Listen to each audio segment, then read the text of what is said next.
Guys, let's just take a moment to give a round of applause to this Bears defense. Bears defense absolutely killed it. Without this Bears defense and without Jordan Howard, the powerhouse of this offense, the Bears would have got blown out just like Cleveland did. Probably would have been winless. But Bears pull out the victory, pull out their second win of the year. Honestly, I'm gonna be real with you guys. I'm not happy about it. Offense needs a lot of work still. I understand that John Fox's plan is to make it a run-heavy team and to make the defense like pound the hell out of offenses.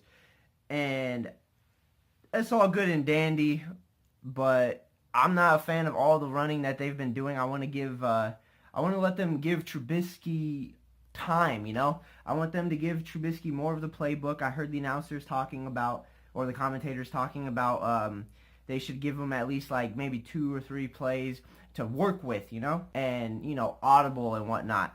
But I don't know. That's just what I was thinking about the whole game. It was entertaining at the end, though. I'll give you that. I'll give them that much. Jordan Howard did a hell of a job, though, and a W is a W, so I can't really bash it too much. Another thing that I was not happy about at all was this special teams unit. I've been talking them up so much, saying that Jeff Rodgers had something good going. Not today, or not yesterday, not this game, because special teams let not 1, but 2 touchdowns get past them on a punt return and a kick return. That is absolutely unacceptable. But, like I said, the defense really came out. Round of applause again to them. And they definitely made up for the lack of this special teams unit. By the way, Josh Bellamy touched that guy. But going back to this defense, Danny Trevathan, I thought he was going to be suspended again for this week. Because I thought he was suspended for 2 weeks. But I don't know. I guess my days were messed up or whatever. But he definitely came in with a big chip on his shoulder. And he was everywhere during this game, especially during that first half. He was just electric. And also, Bryce Callahan made history for this season with the Bears' first interception and the first interception of 2. For first down, Flacco throws. He's got Perryman. He dropped it. Was it caught by Callahan? So I am very, very happy for the defense. They finally have themselves an interception. And I'm going to say this for like future teams versus the Bears. Literally anybody can be a quarterback on this team. Last week we had Pat O'Donnell be the quarterback and get a touchdown. This week we had Tariq Cohen to be the first guy under 5'6" or 5'6" and under to throw a touchdown pass. Tariq Cohen is adding to the history books in this game. So I'm very excited about Tariq Cohen's touchdown. I was bringing my lunch into the room, and then I saw it, and I almost dropped my plate of food. But yeah, congratulations to Tariq's first ever touchdown pass. Apparently this isn't his first. He did that a few times back in college. So I guess the Bears picked up on that a little bit and decided to run with it. Next thing you know, we're going to have damn Kyle Long throw a touchdown pass. Throw a laser 50 yards to Zach Miller or Kendall Wright for a touchdown. But guys, I cannot stop talking about this defense this game. That defense really was, I want to say, elite. Everybody stepped up. Even Kyle Fuller, who you guys know, I'm not a big fan of Kyle Fuller. I haven't been a fan of him since his rookie year, and I believe he was like kind of a bust. He really stepped up in this game. He really did. And when the Ravens were in the end zone or the red zone, they passed it to him 3 times and nobody caught it.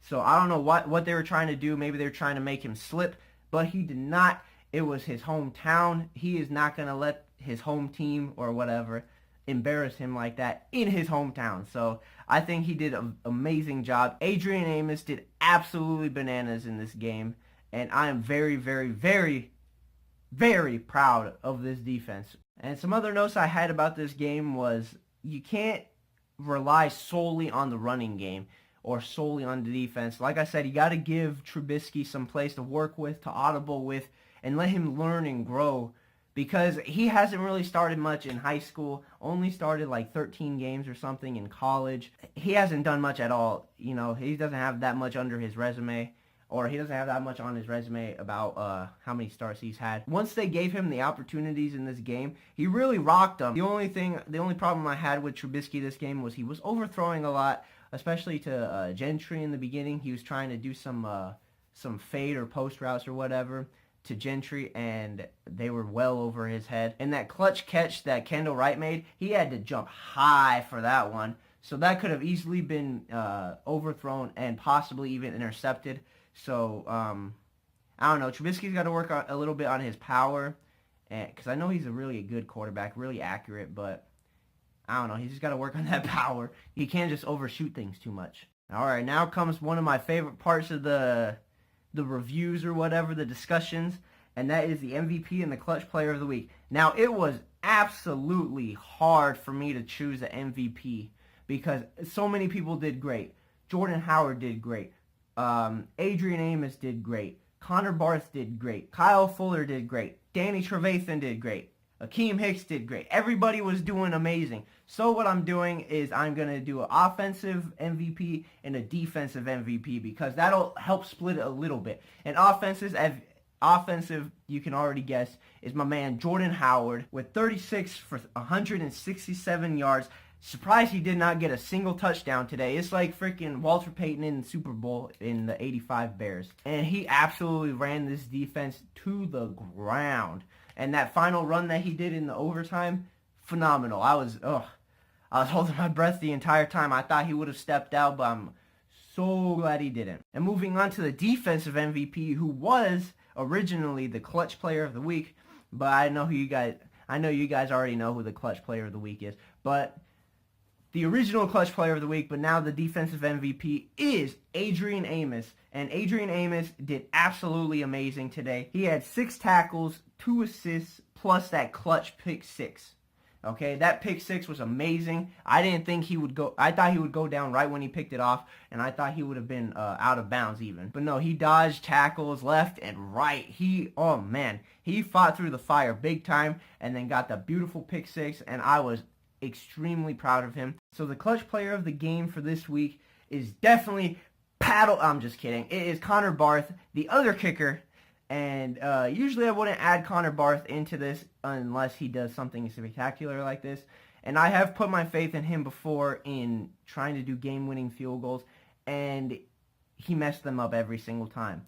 Now this time when he did it, it was about like 30-some yards, and it was, basically a gimme. But, nothing's a gimme to Connor Barth because he can miss a 40-yard field goal, he can make a 50-yard field goal, and he'll miss a chip shot. Okay, he's very inconsistent in my opinion, but this kick that he made was going very, very right when I saw it. So I was like, oh man, we missed already. But luckily it barely squeezed through the uprights, and Connor Barth actually got the Bears the W. But that's all I gotta say. This video is probably a little longer than usual because I had a lot of stuff to say.